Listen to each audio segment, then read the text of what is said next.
নমস্কার, জয় জগন্নাথ। আমি প্রথমেই অভিনন্দন জানাবো আমাদের বিভিন্ন সন্ত সমাজের প্রতিনিধিরা এবং রামকৃষ্ণ মঠ মিশন, ইসকন, ভারত সেবাশ্রম সংঘ সহ যারা আমাদের পরম্পরায় ঐতিহ্য এবং সংস্কৃতির মেলবন্ধন ধরে রাখার ক্ষেত্রে অগ্রণী ভূমিকা নেন, তাদের সকলকে আমি প্রথমে কৃতজ্ঞতা এবং অভিনন্দন জানাবো। আমার সঙ্গে এই রাজ্যের সমস্ত ঐতিহ্যবাহী রথযাত্রা কমিটিগুলি ভার্চুয়ালি যুক্ত হয়েছেন জেলা শাসকদের ব্যবস্থাপনায়। আমি সবাইকে রথযাত্রার প্রাক্কালে আগাম শুভেচ্ছা এবং অভিনন্দন জ্ঞাপন করি।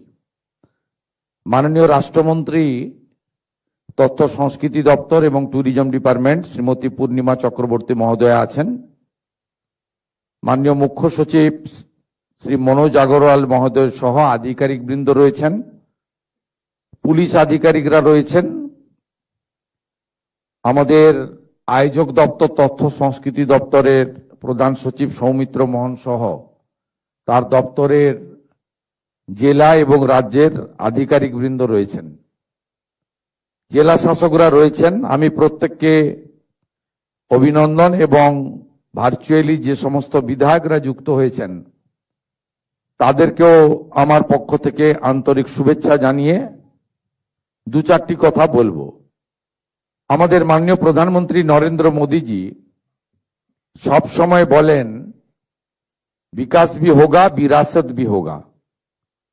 অর্থাৎ আমাদের যে উন্নয়ন একটি চলমান প্রক্রিয়া, কিন্তু আমাদের সংস্কৃতি এবং ঐতিহ্য, এই ঐতিহ্যকে ধরে রাখা, তাকে এগিয়ে নিয়ে যাওয়া, এটাও সরকারের কর্তব্যের মধ্যে পড়ে। স্বাভাবিকভাবে এই পশ্চিমবঙ্গ শুধুমাত্র সাংস্কৃতিক রাজধানী ভারতবর্ষের একটা সময় ছিল তা নয়, পশ্চিমবঙ্গ আধ্যাত্মিক আন্দোলনের একটি বড় ভূমি। এখানেই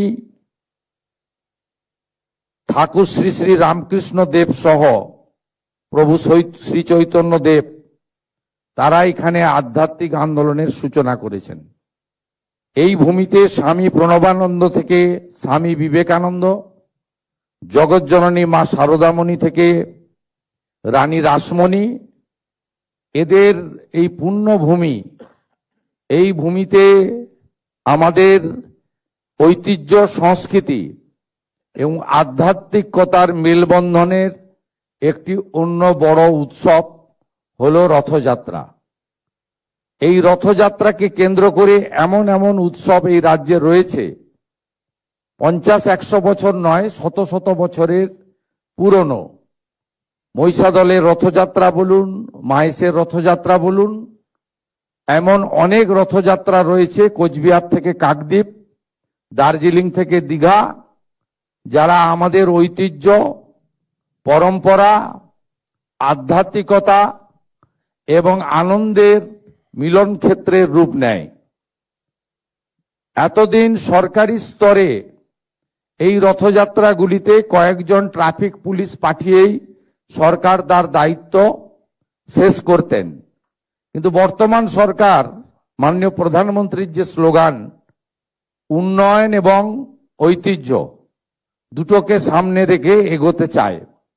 তাই আমরা এবারের রথযাত্রায় সরকারিভাবে আমরা সক্রিয়ভাবে অংশগ্রহণের সিদ্ধান্ত নিয়েছি। মুখ্যমন্ত্রীর সাথে সাথে আমার হাতে তথ্য সংস্কৃতি দপ্তর রয়েছে।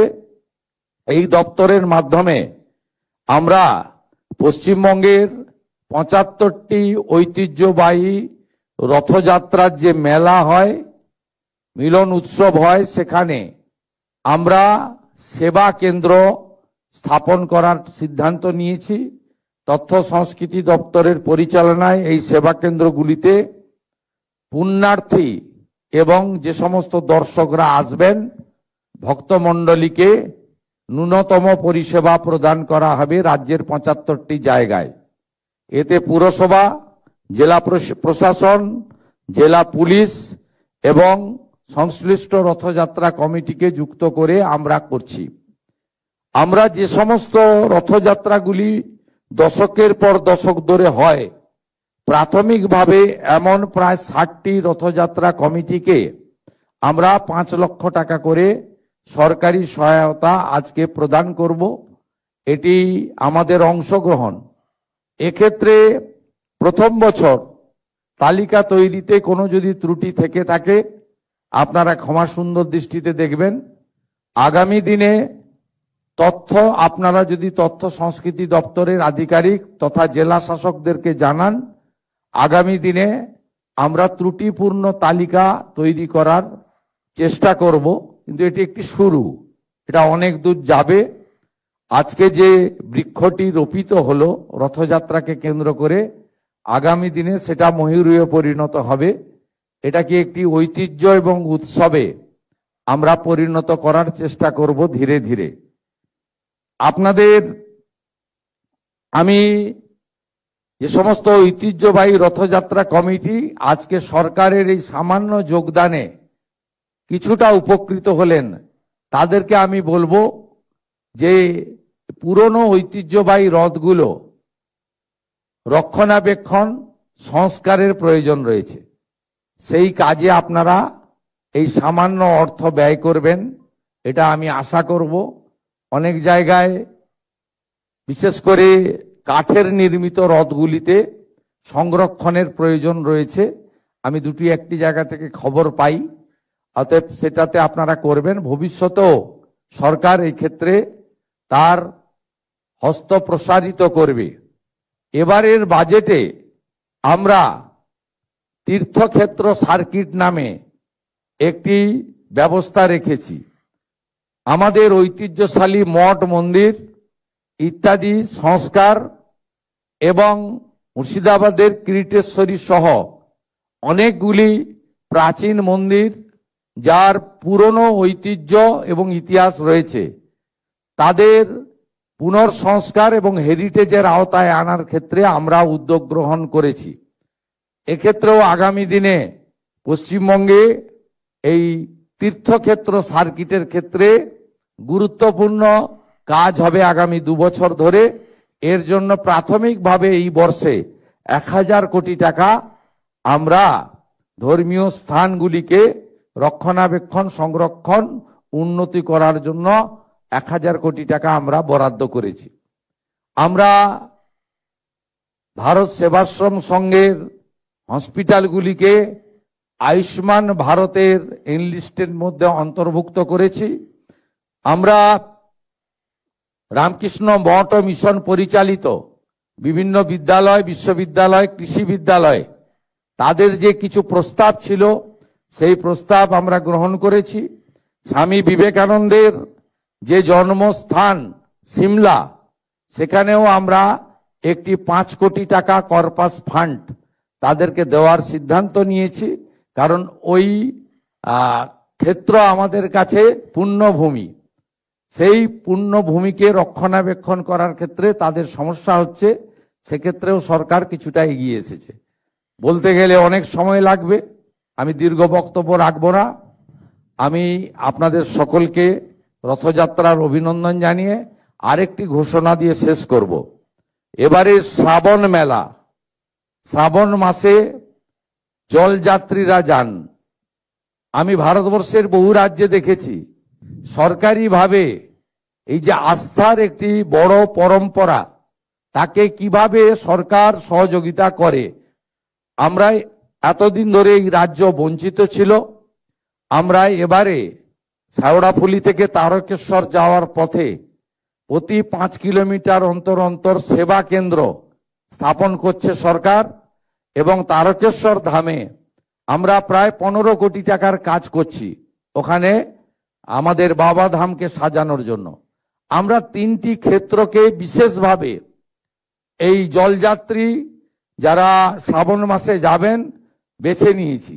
একটি জলপাইগুড়ি জলপেশ মন্দিরকে কেন্দ্র করে, একটি ভুটান সীমান্তে আমাদের জয়ন্তী এলাকাতে, আর একটি তারকেশ্বরে।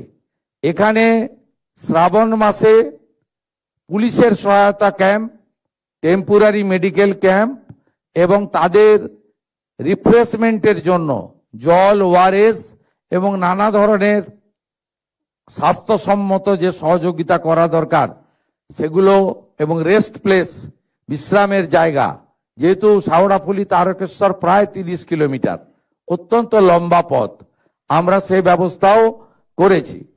এর বাইরেও শুনলে খুশি হবেন, আধ্যাত্মিক চেতনার এই ভূমিতে আমরা সরকারি হেলিকপ্টার থেকে যারা জলযাত্রী যাবেন শ্রাবণ মাসের প্রত্যেকটি সোমবার তাদের উপরে পুষ্পবৃষ্টি, গোলাপ বৃষ্টি করারও সিদ্ধান্ত গ্রহণ করেছি, যদি আবহাওয়া পারমিট করে। আপনাদের সকলকে অভিনন্দন জানিয়ে আগামী 14 তারিখ তারকেশ্বর ধামে আমি উপস্থিত হব। তারপরে 16 তারিখে আমি ঐতিহ্যবাহী কলকাতা রথযাত্রা ইস্কন আমাকে আমন্ত্রণ করেছে, সেখানে আমি উপস্থিত থাকব। এইটুকু বলে সকলকে অভিনন্দন জানিয়ে জয় জগন্নাথ ধ্বনির সাথে আমার কথা শেষ করলাম।